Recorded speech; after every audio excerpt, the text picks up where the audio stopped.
Sementara Wakil Ketua TKN Prabowo Gibran, Habibur Rahman menyebut jawaban Capres nomor urut 3 Ganjar Pranowo saat menanggapi pertanyaan Capres nomor urut 2 Prabowo Subianto soal pupuk merupakan bentuk cuci tangan. Padahal menurut tim Prabowo, pertanyaan Prabowo di debat soal sulitnya mendapat pupuk subsidi masukan dari petani.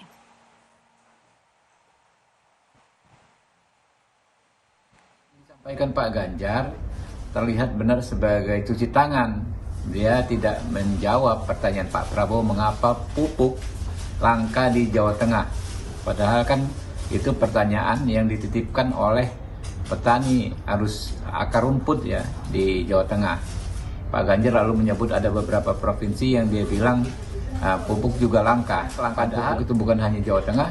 Apakah Pak Ganjar ingin menyalahkan Menteri Pertanian yang dari Nasdem, Pak Yassin Limpo, atau Wakil Menteri Pertanian yang dari PKB? Nah itu kan bentuk lepas tanggung jawab, karena dari kementerian itu disampaikan ke gubernur untuk mengaturnya. Yang saya dapat setelah saya keliling, khususnya di Jawa Tengah, Pak Ganjar, petani-petani di situ sangat sulit dapat pupuk. Dan mereka mengeluh dengan kartu tani yang Bapak luncurkan, ini mempersulit mereka dapat pupuk. Jadi sebetulnya mereka ingin pupuk itu pengadaannya disederhanakan. Capres nomor urut 2 Prabowo Subianto mengkritisi persoalan sulitnya memperoleh pupuk subsidi di Jawa Tengah saat debat perdana Capres 12 Desember yang lalu. Prabowo menyebut keluhan petani didapatkannya saat berkunjung ke Jawa Tengah. Capres nomor urut 3 Ganjar Pranowo pun membalas pernyataan Capres nomor urut 2 Prabowo Subianto. Menurut Ganjar, kelangkaan pupuk tak hanya terjadi di Jawa Tengah, melainkan di sejumlah daerah. Tapi untuk Pak Prabowo saya harus mengingatkan Pak, pupuk langka terjadi di Papua Pak, pupuk langka terjadi di Sumatera Utara Pak, pupuk langka terjadi di NTT, NTB, Kalimantan Timur termasuk bensin. Mungkin Bapak sedikit agak lupa untuk saya bisa mengingatkan, karena Bapak pernah menjadi ketua HKTI. Pak, data petani kita tidak pernah beres. Maka kalau kemudian satu data petani itu bisa kita kelola, maka distribusi pupuknya harus bisa sampai dan tepat sasaran. Perdebatan calon presiden berbeda dengan pernyataan Presiden Joko Widodo saat berkunjung ke Pekalongan 13 Desember yang lalu.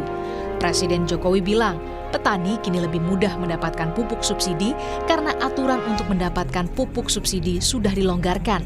Petani tak harus menggunakan kartu tani, cukup menunjukkan KTP untuk mendapatkan pupuk subsidi. Kita sudah dengar di semua daerah sudah diselesaikan oleh Pak Mentan. Yang tadi saya tanya ke petani urusan pupuk saat ini nggak ada masalah.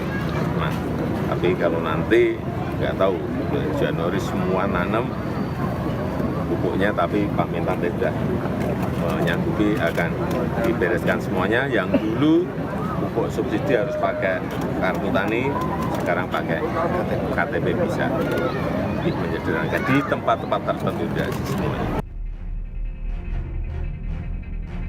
Pada 2023, pemerintah sudah mengalokasikan 7,8 ton pupuk subsidi dan menggelontorkan anggaran 24 triliun rupiah.